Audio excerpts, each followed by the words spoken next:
Welcome back to the NIO Summit live stream, brought to you by Network for Good. We've had an incredible morning of sessions with Jeff and with Eric that we just got done with. Incredible learnings. We'll have them up here in a moment for some Q&A. So if you have questions for Jeff or you have questions for Eric, feel free to drop those in the comments on the right side of your screen. Put your questions in there. We'll do our best to ask those live here in just a few minutes. Now, with us right now, we have Ellica from Goodwill of Greater Washington. We have Kathryn from the Institute of Sustainable Philanthropy. And you both are NIO Award winners, and we're so excited that you're here. If you wouldn't mind just kind of introducing yourselves, what your roles are, and then kind of this partnership that you both have. Sure. My name is Ellica, and I work for Goodwill of Greater Washington. I'm an individual giving officer, and I had a chance to meet Kathryn and their team actually at another conference that kind of started the whole thing rolling for us. Okay, very cool, very cool. And so what's your specific role at Goodwill? I'm an individual giving officer, so I work with all the individuals who give to support our mission, whether they are giving online, all the way up to our major donors. Okay, wow, cool, very cool. And then Kathryn, so what's your role at Institute for Sustainable, it's a mouthful, Institute for Sustainable Philanthropy. You're doing well. Thank you. I'm the Senior Research Fellow at the Institute, and I handle all the kind of elements of experimental design and survey testing, and also looking at the data analysis as well. And it's been wonderful to have worked with Goodwill, so thank you very much, Ellica. That's awesome. So the campaign that you both submitted that we thought was awesome really revolved around, it seemed, finding new ways to cultivate some of your donors or potential donors. Tell me about the problem that you saw and kind of how you identified that maybe you had a cultivation issue, or at least opportunity for growth. Sure. So I think for us it was really more of an opportunity. So a lot of people know Goodwill of Greater Washington and Goodwill in general just through our retail stores. That's kind of the public face that people know because they've donated or they've shopped with us. What people don't always know is the back end. And so for Goodwill of Greater Washington, we actually provide free workforce training programs for people in hospitality, security, healthcare. And what we were curious to see was for the people who were shopping with us, did they see themselves as being part of that bigger community? Did they see what they were doing and shopping and in donating and actually going back and helping people in our community? Yeah, very cool. And I know Goodwill and I know the retail outlets and all that stuff, but I don't know all the behind the scenes stuff. So that's really interesting to hear.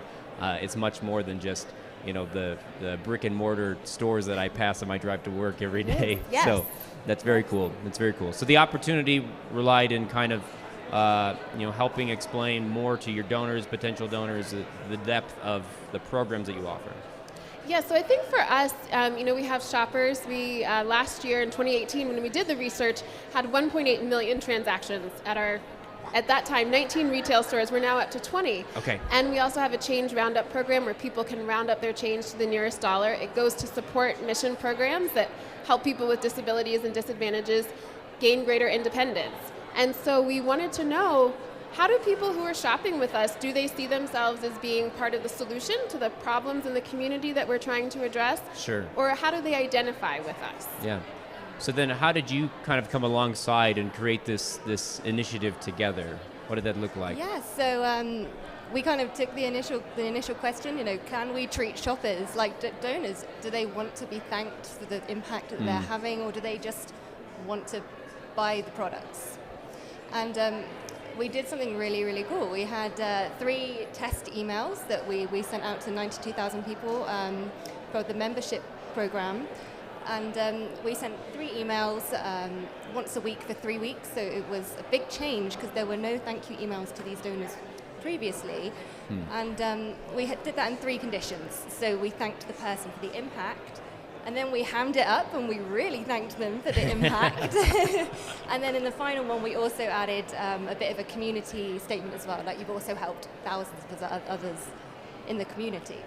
And we ran these emails, and then we sent a survey to kind of see, are we making these shoppers feel better about themselves, as well as perhaps increasing the purchasing behavior? Because it's really important. We don't want to just make people spend more money. We want to make them feel really good about themselves at the same time, because otherwise, that's just our mission.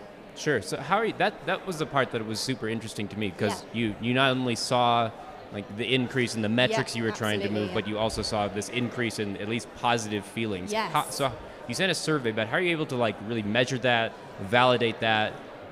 Because sometimes, you know, we send a survey and people may tell us what we want to hear. And so how do you actually go about validating that? Because I think it's interesting. All the measures that we used in the survey, they all came from academic literature, whether it be for-profit or non-profit. So these scales have been used again and again in marketing literature, psychology literature. You know, they've been tried and tested for tens of years. And so we put them in the survey, and then we linked it back to the huge donation file that was provided by Goodwill, 1.9 million transactions. And we then forward linked it as well to the behavior since the emails. Okay. Super interesting. It was very cool research that you all are doing. So what would you say is your, you know, the broader, because you have this campaign that you run, you saw good lifts, you saw a positive increase in feelings, and that's wonderful. How does that impact what you're doing, you know, on a day-to-day basis moving forward as you develop new campaigns, new communication, et cetera? I think for us, you know, one of the biggest takeaways was the fact that the research showed that a lot of our shoppers did see themselves, especially once they were thanked and communicated back around, you know, when you shop at Goodwill, it's doing more than just finding a great find for you. It's actually helping people in our community. And so I think for us, one of the things we've really been trying to keep top of mind is how are we communicating back to people about that? So when we did our, you know, 2018 kind of recap, here's the impact that we had thanks to your support. We shared that with our shoppers as well. And so what we saw was people writing back and saying, oh wow, I was really excited to read about this, or I had no idea that you helped that many people. Yeah. And so I think for us, as we think about it on the development side, we think about that a lot with our donors, just our more traditional donors. We're also trying to think about our shoppers in that same way as well.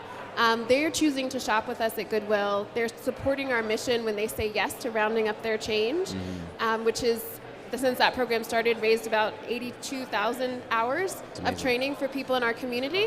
And so they are part of our mission. They allow us to be able to help the people that come to us every day to go through our training programs. So for us, just making sure that they know what that impact is, and then also additional ways for them to get involved. As they learn more about Goodwill, we see people who say, oh, I have a business. You all run a program that has graduates who are trained to work in that field. So there are additional ways that people are getting involved in our mission. Sure. That's very cool. It's so cool how, like, you know, learnings from a specific campaign can then kind of transcend, you know, kind of what you're doing across the board. So then what would you say, you know, as you look, you know, at different campaigns you have coming up, initiatives that you have, you're implementing new learnings, what would your encouragement be to, you know, our live stream viewers is, you know, if you're going to, you know, test a new strategy related to cultivation today, do you have any advice for how to get started? Where should they focus? I think just really trying to look at maybe where there are opportunities for you to be able to grow. I think that we always knew that there were shoppers, that they were there, and we knew that a lot of our donors were shoppers, but hadn't really looked at what's that reciprocal relationship. So I think trying to look at where there are opportunities for you to leverage what your organization's already doing, maybe to tap into some new potential. Sure. And don't be afraid to ask those questions too, and kind of see what you can learn from that process. Yeah.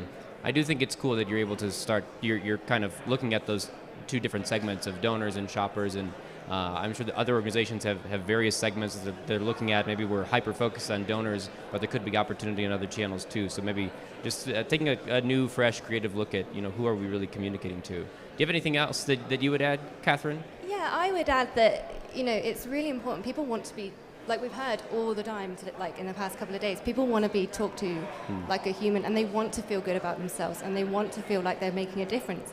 And I think that has to be the crux of everything that we do and our testing. Absolutely, absolutely.